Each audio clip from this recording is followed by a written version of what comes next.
Magandang umaga po sa inyong lahat.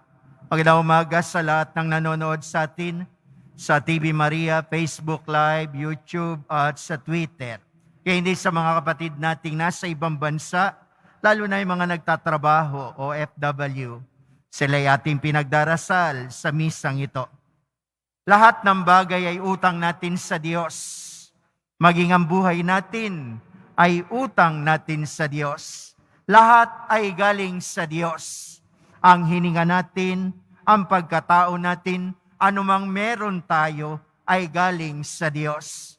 At dahil ito'y galing sa Diyos, marapat lang tayo'y magpasalamat sa Diyos. At paano tayo nagpapasalamat sa Diyos? Nakapagpapasalamat tayo sa Diyos kung tayo ay maglilingkod sa Kanya. Madaling magsabi ng thank you. Madaling magsabi ng salamat. Pero ang pagpapasalamat sa Diyos, ang pagte-thank you sa Diyos, nakikita sa pamamagitan ng pag-aalay natin ng anumang meron tayo, lalo na ng ating buhay at sarili sa Diyos. Kaya kung inaalay natin ang ating sarili sa Diyos, we are at disposal of the Lord. Dahil tayo nasa Kaniyang disposal, ibig sabihin, handa tayong sumunod sa Kanya. Kaya ang magpasalamat sa Diyos, pag-aalay ng sarili sa Kanya, at pagsunod sa Kanyang mga atas. Ang maglingkod ay isang pagsunod sa atas ng Diyos. At paano tayo maglilingkod sa Diyos? Tulad ng paglilingkod ng Panginoong Hesukristo. Tulad ng paglilingkod ng Poong Jesus Nazareno. At paano nga ba naglingkod ang Diyos? Paano nga bang naglingkod ang Poong Jesus Nazareno? Siya'y nagmahal sa lahat. Kaya tayo tinatawag din niyang magmahal din tayo. Siya'y nagpatawad. Tinatawag din niya tayo maging mapagpatawad sa kapwa. Si Jesus Nazareno ay naging maawain. Kaya tayo rin ay tinatawag maging maawain. Naging matulungin siya. Kaya tayo tinatawag maging matulungin. Kung kaya ang paglilingkod sa Diyos ay pagsasabuhay ng Kanyang pag-ibig. At hindi tayo po pwedeng umibig lang ng umiibig sa atin.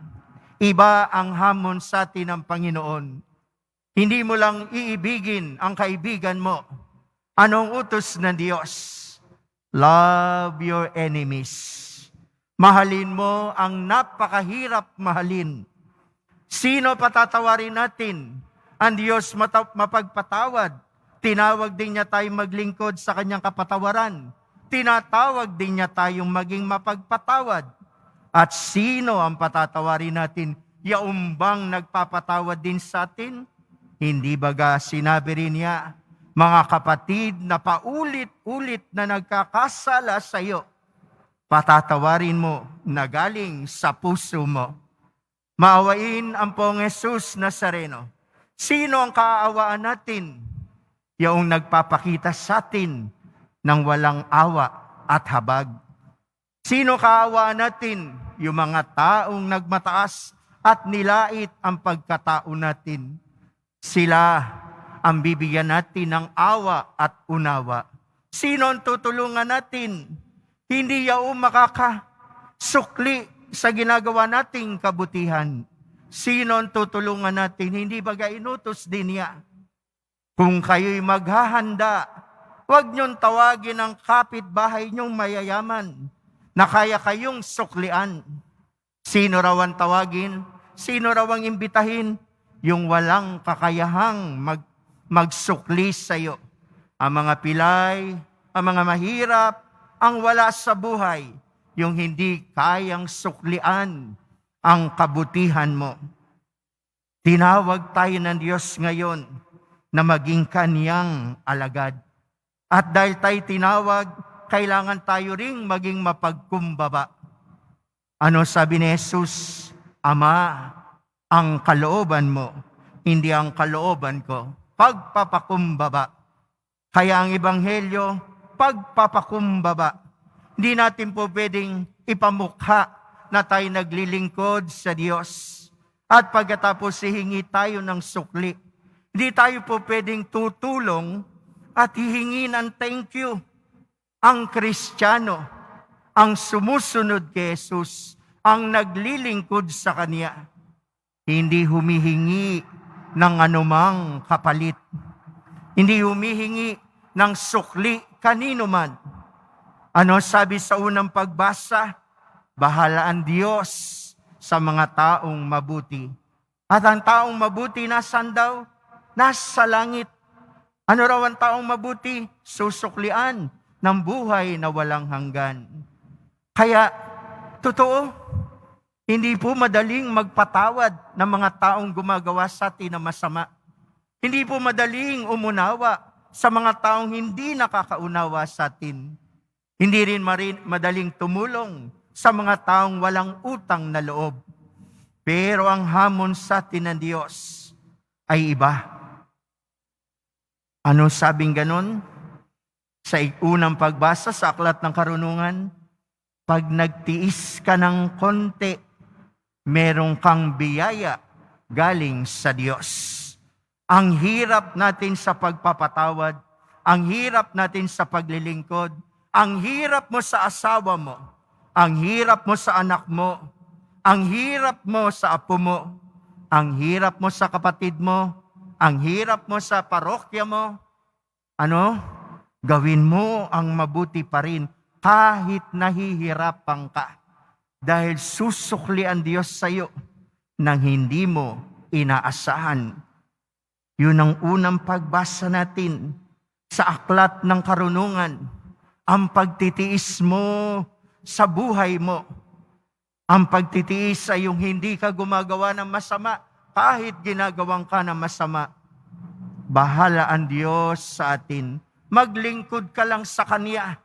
Bahala ang Diyos sa atin. Alam niyo, minsan may isang madre, naglilinis ng sugat ng isang may ketong at inuuod yung sugat. Sabi ng isang mayaman, "Oy, sister, bigyan man ako ng 10,000, hindi ko gagawin yung ginagawa mo. Nakakadiri." Sumagot yung madre, "Ako rin nandidiri. Ako rin, kahit bigyan ako ng 10,000, hindi ko to gagawin." Bakit ginagawa mo? Ginagawa ko ito dahil kay Jesus. Yung hirap natin, ayaw natin yan. Yung mga sakripisyo sa buhay natin, ayaw natin yan. Pero bakit mo ginagawang magmahal sa pamilya mo?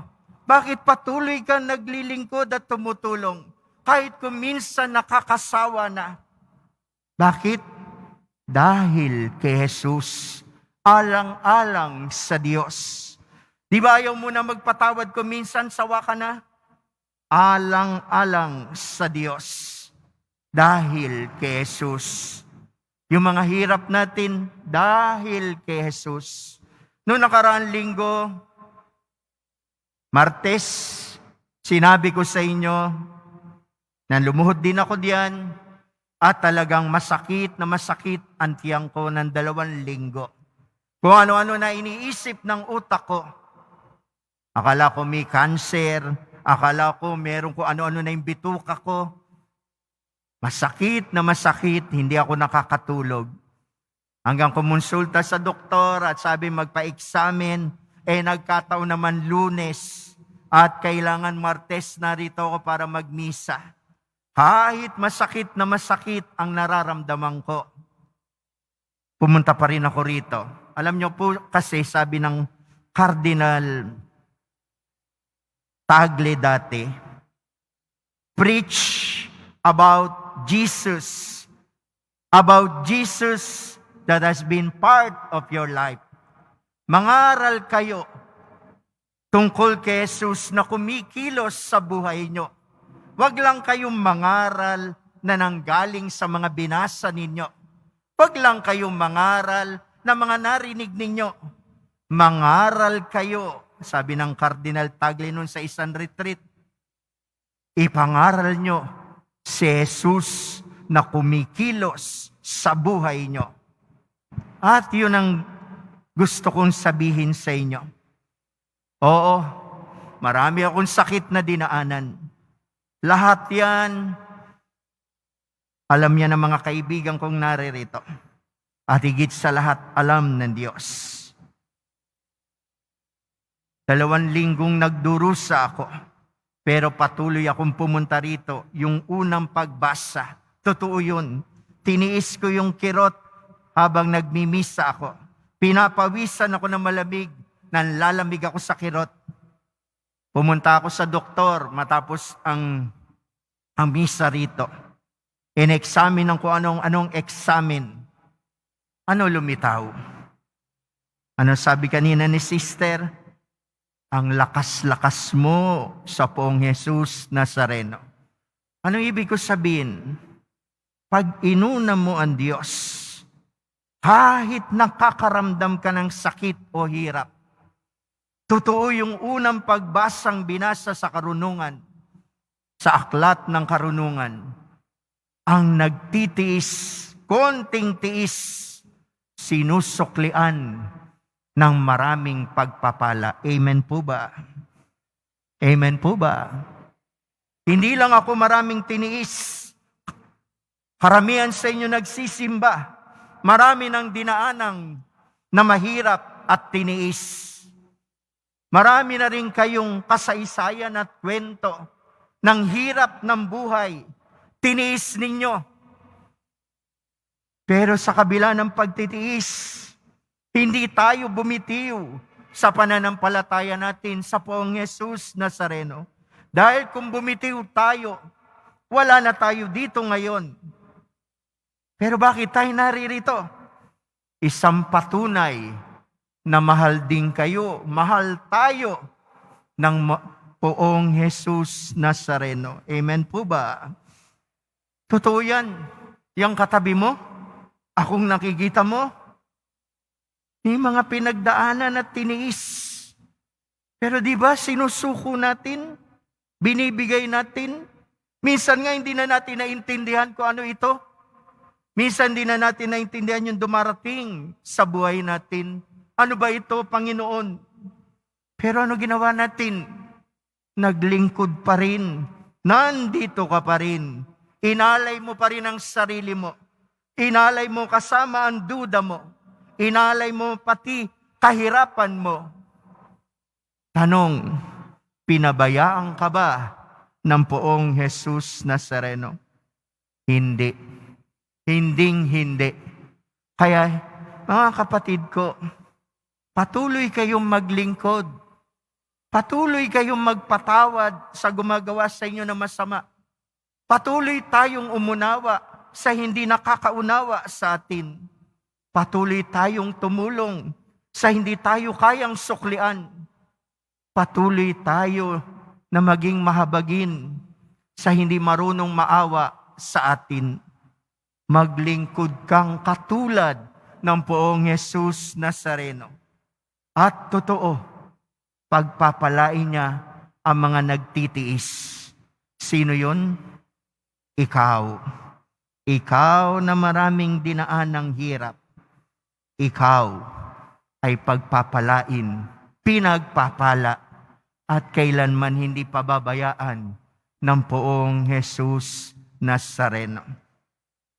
Amen.